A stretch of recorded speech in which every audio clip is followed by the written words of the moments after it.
अजीज़ दोस्तों, अस्सलाम वालेकुम, नमस्ते, सत श्री अकाल, जय जिनेंद्रा, गुड आफ्टरनून। अजीज़ दोस्तों, पेशावर की मस्जिद में जो धमाका हुआ था उसमें मरने वालों की तादाद 100 हो गई है और 169 ज़ख्मी हैं। अजीज़ दोस्तों, ये मस्जिद है ना, पुलिस सिविल लाइंस में थी। अब आप सोचें कि पुलिस के एरिया में ये मस्जिद और उसमें इतना बड़ा धमाका, ये कैसे हो सकता है। और जो धमाके की इंटेंसिटी थी, जो इतना बड़ा लेवल का धमाका था, उससे अब आर्मी ने जो ये कहा है कि ये सुसाइड बॉम्बिंग थी, वो सुसाइड बॉम्बिंग लगती नहीं है, क्योंकि सुसाइड बॉम्बिंग एक आदमी के ऊपर जो जैकेट पहनी होती है उसमें इतना ज़्यादा धमाका नहीं हो सकता जितना कि इसमें हुआ है।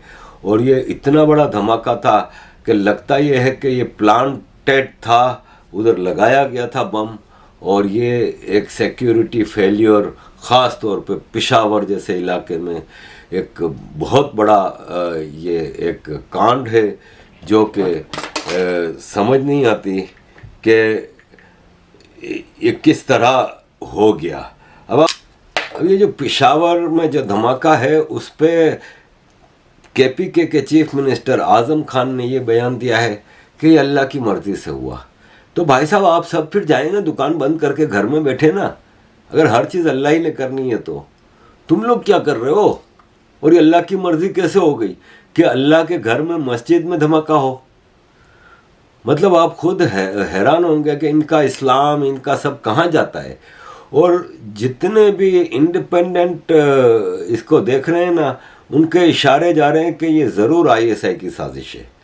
अब देखें, जितने भी लिखारी और जर्नलिस्ट हैं जो आईएसआई के पैरोल पे हैं, वो यही कह रहे हैं कि ये इलेक्शन रुकवाने की साजिश है। तो इलेक्शन कौन रुकवाना चाह रहा है?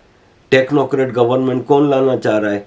क्योंकि आइन, पाकिस्तान का कॉन्स्टिट्यूशन ये कहता है कि असेंबलीज डिज़ोल्व होने के 3 महीने के अंदर, 90 दिन के अंदर नए इलेक्शन हो जाने चाहिए।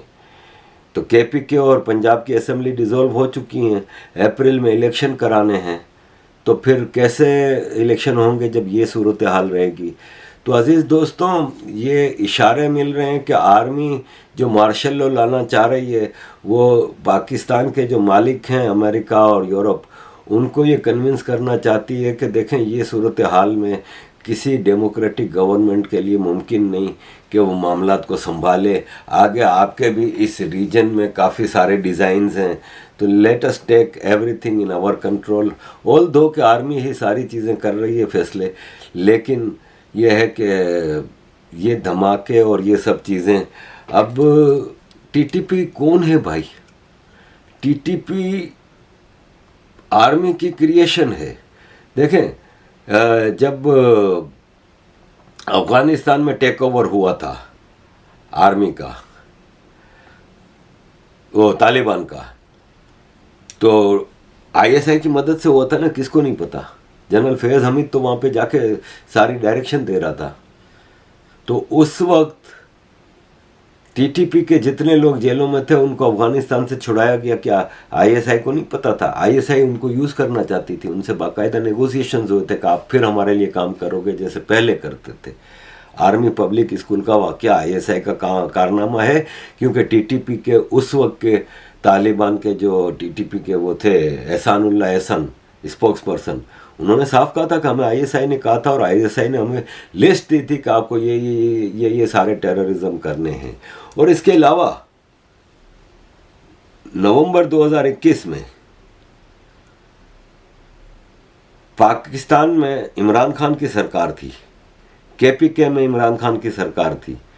तो गवर्नमेंट ने, इमरान खान की सरकार ने 100 टीटीपी के प्रिजनर्स जो जेलों में थे पाकिस्तान की, उनको आज़ाद कर दिया गुडविल गेस्चर के तौर पे। टेररिस्टों के साथ गुडविल गेस्चर कर रहे हैं। और इनमें से जो छोड़ा गया था उनको कहा गया था कि आपको 6 महीने का रिहेबिलिटेशन प्रोसेस पूरा करना होगा, यानी आर्मी की निगरानी में आपकी माइंड चेंज किया जाएगा। वो ज़्यादातर ने तो किया भी नहीं। क्यों छोड़ा भाई टीटीपी को? आज भुगत रहे हो, तो इसका मतलब तुम लोगों के डिज़ाइन है ना सारे। तो ये इंडिपेंडेंट रिव्यू सारा यही बता रहा है कि ये पाकिस्तान आर्मी का कारनामा है। अब पंजाब का एक शहर है जो कि हिस्टोरिकली पंजाब का नहीं है, हिस्टोरिकली एक पठानों का इलाका है जहाँ से इमरान खान जीतता रहा इलेक्शन, मियांवाली। मियांवाली में कल थाना मकड़वाल पे टीटीपी के लोगों ने हमला कर दिया। पुलिस का थाना था, तो पुलिस और टीटीपी के लोगों के दरमियान ज़बरदस्त फायरिंग हुई। एलियट फोर्स और रेस्क्यू की टीमें फ़ौरन पहुंच गईं। हमले में टीटीपी के लोग अल्लाह अकबर की आवाज़ें निकाल रहे थे। अब पंजाब पुलिस ने इसकी प्रेस रिलीज क्या इशू की है कि हमलावर आए थे, हमने फायरिंग की, वो भाग गए। तो वो भागने के लिए आए थे, कोई वहाँ बैठ के चाय पीने नहीं आए थे। उनका काम था हमला करना, तबाही मचाना, भाग जाना। सो वो किया उन्होंने। तुम लोगों ने क्या किया? कहाँ से इतने टेररिस्ट एक साथ आ जाते हैं, हमला करते हैं? डीपीओ मियांवाली मोहम्मद नवीद कहते हैं हमारी फोर्स मौजूद थी, बहादुरी से इनका मुकाबला किया और उनको भागने पे मजबूर किया। तो भाई साहब, हमेशा जो हमला करने आते हैं मिलिटेंट, वो हमला करके भाग ही जाते हैं, वो वहाँ पे बैठते नहीं है, चाय वाय नहीं पीते बैठ के तुम लोगों के साथ। तो अजीज दोस्तों, रोज़ कुछ ना कुछ हो रहा है ना। और ये इवन गवर्नमेंट के लिखारी ये सब लिख रहे हैं, नाम नहीं ले रहे आर्मी का, लेकिन ये इलेक्शन रुकवाने की साजिश है। इलेक्शन कौन रुकवाना चाह रहा है? आर्मी को अच्छी तरह पता है कि इमरान खान इस वक्त जो पॉपुलरिटी है इसकी, उसमें हम कितना भी कर लेंगे ना, इसको पंजाब के पीके में जीतने से नहीं रोक सकते। इनके पास कोई पॉलिटिकल फोर्स नहीं है कि जिसपे कि ये लगा सकें पैसा, कोई ऐसा घोड़ा नहीं है। तो इलेक्शन इस वक्त ना कराने के लिए ये सब चीज़ें की जा रही हैं। अजीज़ दोस्तों, इधर बात कुछ और चीज़ों की भी कर लें कि पाकिस्तान की क्रिकेट बोर्ड ने मिकी आर्थर को पाकिस्तान का कोच, क्रिकेट कोच बनाया है। ये पाकिस्तान की क्रिकेट कोचिंग का हेड होगा 2024 तक। लेकिन मज़े की बात इसमें पता है क्या है? ये ऑनलाइन कोचिंग करेगा। यार, स्पोर्ट्स की कभी ऑनलाइन कोचिंग भी होती है? इसको कोच बनाया है, इसने पाकिस्तान आने से मना कर दिया। भाई, आप इंडिया की क्रिकेट टीम के लिए ग्रेग चैपल को बना रहे हैं, रिकी पोंटिंग को बना रहे हैं, इवन आईपीएल की टीमों के लिए देखें ना, जयवर्धने है, रिकी पोंटिंग है, दुनिया भर के टॉप के कोच हैं, वो आते हैं ना। फुटबॉल के कोच आप देखते हैं वो ग्राउंड में खड़े हो रहे होते हैं, नाच रहे होते हैं, एक एक खिलाड़ी को इशारा कर रहे होते हैं। ये ऑनलाइन कोचिंग करेंगे। हालात पाकिस्तान के ऐसे हो गए हैं कि पीएसएल करवा रहे हैं अगले हफ्ते। पीएसएल होगी भी कि नहीं, क्योंकि खिलाड़ी कैसे आएंगे? आपके मियांवाली पंजाब में हमले हो रहे हैं, आपके पेशावर में धमाके हो रहे हैं, एक कराची रह जाता है इनके पास। तो क्या करेंगे ये? और सबसे बड़ी बात कि फॉरेन प्लेयर आने से मना कर देंगे। अब हैरी ब्रूक है, अभी इंग्लैंड की टीम के साथ पाकिस्तान में आया था, 3 टेस्ट में तीनों में सेंचुरियां की, तबाही मचा दी। इस वक्त काफ़ी वांटेड प्लेयर है। उसने मना कर दिया कि मैं, इसका हालांकि कॉन्ट्रैक्ट हो गया था, इसने कहा मैं नहीं आ रहा भाई। आदिल रशीद नहीं आ रहा, ऑलरेडी 2 ने अनाउंस कर दिया, अभी बाकियों के भी आने हैं, अभी सब्र करें, अभी और धमाके होने दें। तो कोई पाकिस्तान जाने को अब तैयार नहीं है। और ऐसे में यार, इनके पास खाने को पैसा नहीं है, इनके पास आवाम के लिए कुछ भी नहीं है, लेकिन पैसा कहाँ लगा रहे हैं? लग्जरी गाड़ियाँ मंगवाना, ये वो। इसके अलावा इंडिया में टेररिज्म करने पे पैसा लग रहा है यार। इंडिया के खिलाफ लॉबिंग के लिए बीबीसी और पूरी दुनिया में पैसा लगाया जा रहा है। अभी इन्होंने ऑस्ट्रेलिया में खालिस्तान का रेफरेंडम कराया। यार, फनीएस्ट पार्ट, खालिस्तान क्या था? महाराजा रंजीत सिंह जी की रियासत थी। कौन था कैपिटल? लाहौर। और ये क्या कह रहे हैं, वोट जो खालिस्तान का रेफरेंडम कराया उसमें वोट की पर्ची पर क्या लिख रहे हैं, should Indian govern Punjab be an independent country. मर्द के बच्चे, अगर वाकई तुम पंजाब और खालिस्तान की बात करते हो तो तुम लिखते कि पूरा पंजाब होता आज़ाद, लाहौर को कैपिटल डिक्लेयर करो। तुम्हारे अपना नजर नहीं आ रहा कि इसमें पाकिस्तान का पैसा लगा हुआ है।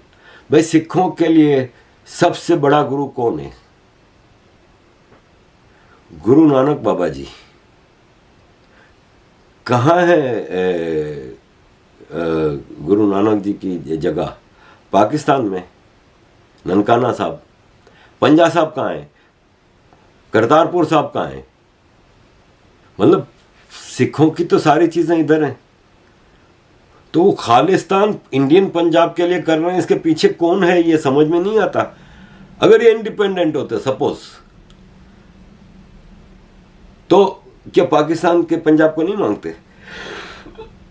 बल्कि अगर ये वाकई खालिस्तान बनाना चाह रहे हैं तो इनके लिए तो सबसे आसान पाकिस्तान का पंजाब हासिल करना है, कि भारत जैसी पावर से तो ये लड़ नहीं सकते, पाकिस्तान से तो हासिल कर सकते हैं आसानी से, लेकिन नहीं, पाकिस्तान का पैसा इन चीज़ों पे लग रहा है।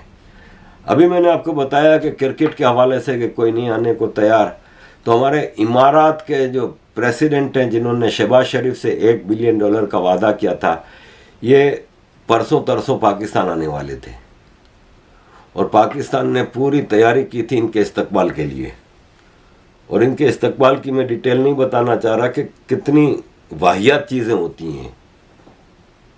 हमारे यहाँ बड़ा मशहूर है कि ये जो प्रिंस मोहम्मद के फादर थे ना, शेख जैद बिन सुल्तान अल नहयान, वो महीना महीना पाकिस्तान में आके रहते थे और फिर इनको बलूचिस्तान और बहावलपुर और उन इलाकों में, सहराओं में इनके लिए पूरे महल बनाए गए हैं, वहाँ पे रहते थे, वहाँ पे ये शिकार करते थे, तिलोर का, बाज का, बड़े बड़े परिंदों का, जो कि इलीगल है। और अंदरूनी खबरें रखने वाले वहाँ पे मासूम लड़कियों का भी शिकार होता था। तो ये जैद बिन सुल्तान के बेटे हैं मोहम्मद, जो इमारात के सदर हैं, ये पाकिस्तान आने वाले थे। फ्लाइट से 2-3 घंटे पहले पाकिस्तान को मैसेज भेज दिया कि नहीं आ रहे, मौसम ख़राब है। अब मुझे कोई बताए, आप इंडिया में रहते हैं, पाकिस्तान में, इमारात में, कहाँ मौसम ख़राब है भाई? सब कोई अंदर से पुछ हो रही है, कोई आने को तैयार नहीं पाकिस्तान। मोहम्मद भाई ने कहा कि भाई साहब मैं नहीं आ रहा भाई, मैं पाकिस्तान आके क्या करूँगा। अजीज़ दोस्तों, इमारात के हवाले से ही बात करें तो एक और ख़बर है कि इमारात का एक इलाका है 84 स्क्वायर किलोमीटर का दुबई में, अल मिनहाद। अल मिनहाद का नाम चेंज करके हिंद सिटी कर दिया है, बलदल हिंद, हिंद सिटी कर दिया है।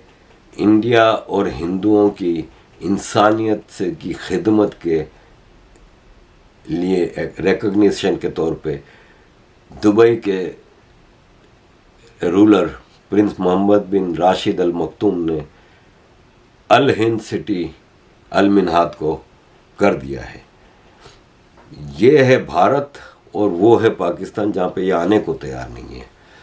अजीज़ दोस्तों, एक और चूरन बेचा जा रहा है कि अमेरिका पाकिस्तान को तोड़ना चाहता है। हमने तो नहीं सुना कि अमेरिका तो पाकिस्तान को बचा के रखा हुआ है। अगर अमेरिका पाकिस्तान को तोड़ना चाहता ना तो कब का टूट चुका होता पाकिस्तान, कब का टूट चुका होता। सुनिए Obama's speech, and you said, that Pakistan is the new target. However, he's saying that Pakistan and the United States have to have this important partnership. What's going on there then? The goal, once again, is to destroy Pakistan as an energy corridor between Iraq, Iran, other countries in the Middle East that produce oil, and China, because that's where a pipeline could go. The pipeline could start in Iraq, it could go to Iran, it can go up through Pakistan, cross the Himalayas, above Kashmir, go into China. This would be oil going towards China and Chinese economic influence coming into the Middle East and essentially cutting out the Anglo-Americans. And how is that going to happen, the destruction of Pakistan? The idea is to provoke a civil war. In other words, take the existing civil war inside Afghanistan and massively export it. The U.S. would possibly consider a direct attack on Pakistan, but they can't, because Pakistan is too big and it has nuclear weapons. So there's nuclear deterrence. The only way to do it is to take the Pashtun population in Afghanistan and Pakistan, rile them up into an independence movement, do the same thing with the people in Baluchistan, and with that you've carved Afghanistan, you've broken Pakistan into 4 pieces or 3, and you've even started to carve Iran, because those Baluchis are a peripheral group of the Iranians. So तो अजीज दोस्तों, ये चूरन public को बेचा जा रहा है, जबकि अमेरिका ही है जो इनको बचा के रखा हुआ है। अजीज दोस्तों, यूएनईपी जो क्लाइमेट चेंज के हवाले से ऑर्गेनाइजेशन है, इसके जो चीफ है ना, वो पाकिस्तान आए हैं बल्कि, और इन्होंने मुलाकात की शहबाज शरीफ से, इंगर एंडरसन। आपको पता है ना, शहबाज शरीफ का काम एक ही है, उससे भी भीख मांगनी शुरू कर दी। लुक सर, हमारा पाकिस्तान क्लाइमेट चेंज के हवाले से सबसे ज़्यादा वल्नरेबल है, सबसे ज़्यादा ख़तरे में रहता है, हमारे मामला बहुत ख़राब हैं, आप प्लीज़ इन्वेस्टमेंट करें क्लाइमेट चेंज के हवाले से। हमारे देखें फ्लड के इफेक्टिव बैठे हैं, वो फ्लड के इफेक्टिव को कभी साला ज़िंदगी में ये आबाद नहीं करेंगे। 2005 के ज़लज़ले में कश्मीर में पीओके में जो ज़लज़ला आया था, उसके इफेक्टिव को कभी रिलीफ नहीं मिला। 18 साल हो गए और अरबों रुपया उसके रिलीफ में ले लिया इन्होंने। इसी तरह यहाँ भी तो ये भाई साहब उससे भी भीख मांगने के लिए लग गए।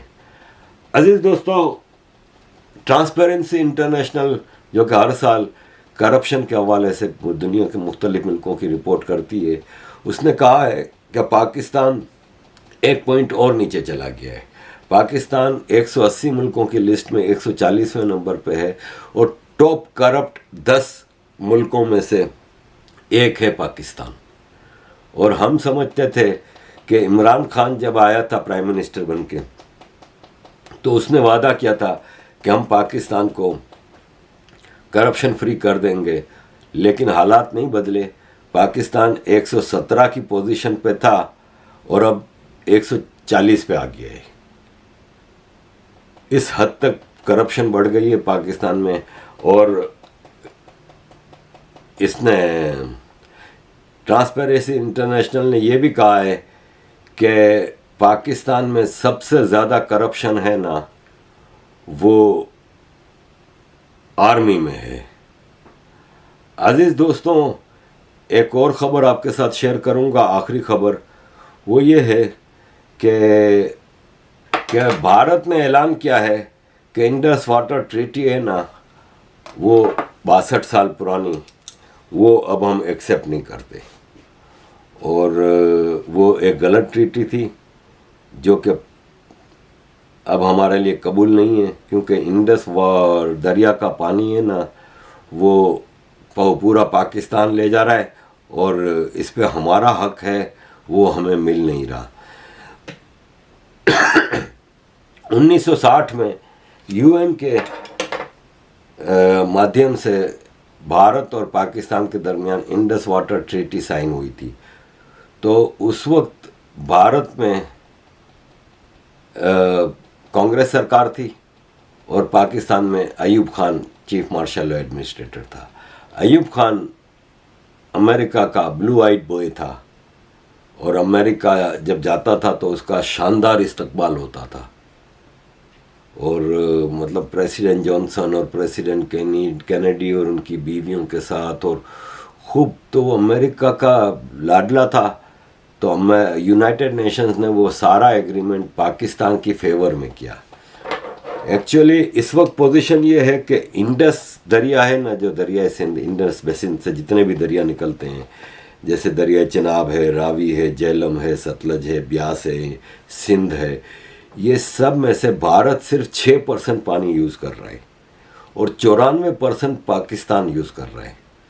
जबकि 1960 की जो एग्रीमेंट थी उसके मुताबिक पाकिस्तान को 80% और भारत को 20% दिया गया था। अब भारत ने पहले तो ये ऐलान कर दिया है कि हम अब 6% की जगह 20% पूरे का पूरा जो उस ट्रीटी के तहत है वो हासिल करेंगे। और इसके अलावा हम इसको अब 60-40 के रेशो पे ले जाना चाह रहे हैं और इसके लिए नए एग्रीमेंट की ज़रूरत है और हम पुराने एग्रीमेंट को अब नहीं मानते, वो एक्सपायर हो चुका है, अब हमें नया एग्रीमेंट करना है। और ये एक बहुत ही ज़बरदस्त काम किया है प्राइम मिनिस्टर नरेंद्र मोदी की सरकार ने कि भारत पानी के ऊपर अपना हक बिल्कुल करे, क्योंकि पाकिस्तान में दरियाए सिंध हो, झेलम हो, चिनाब हो, रावी हो, सतलज हो, ब्यास हो, ये जितने दरिया हैं ना वो भारत से आते हैं, तो उन पे भारत का बिल्कुल हक बनता है। 60-40 का रेशो होना चाहिए। और मैंने आज से 1.5 साल पहले इस पे पूरा एक प्रोग्राम किया था इंडस वाटर ट्रीटी के ऊपर और उसकी डिटेल्स आपको बताई थी। 1 घंटे का प्रोग्राम था। 1.5 साल हो गया, 1.5 साल हो गया तकरीबन। और उस पर मैंने पूरा इसके बारे में उस वक्त भी बताया था। अब भारत सरकार इस तरफ आई है, जो कि खुशाइन चीज़ है, जो मैं समझता हूँ बहुत ज़रूरी है कि अब एक नया एग्रीमेंट किया जाए, भारत उस पानी में से अपना बराबर हिस्सा ले और उस पर डैम बनाए, अपनी खेतियों को, अपने लोगों को पानी पहुंचाए। ये भारत के लिए ज़रूरी है। अजीज़ दोस्तों, thank you very much for all your support. Keep supporting. जय हिंद।